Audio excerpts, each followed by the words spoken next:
Matumaini kuwa huenda Kenya ikaandaa dimba la CHAN. Tukisalia na soka nchini Kenya ni kwamba Gor-Mahia waliongeza pengo la alama kileleni mwa jedwali la ligi kuu ya soka nchini baada ya ushindi wa mabao 3 mtungi dhidi ya Chemelil uwanjani Kisumu hapo jana. Mabao ya kugalo yalitiwa kimiani na mshambuliaji Jackis Tujisenge ambaye alicheka na wavu mara 2 na Kenneth Muguna akafunga bao la 3. Ushindi huo umewaongezea kugalo karibu na taji ama umewaongeza karibu na taji la ligi kuu msimu huu akiwa wanapania kulishinda mara ya 16.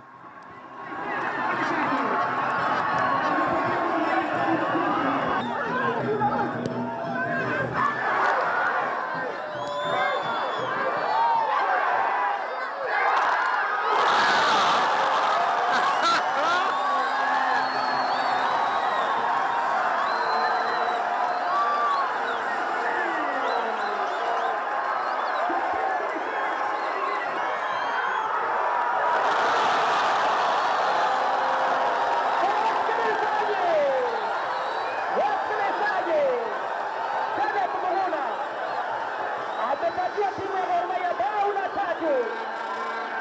Gor-Mahia mabao 3.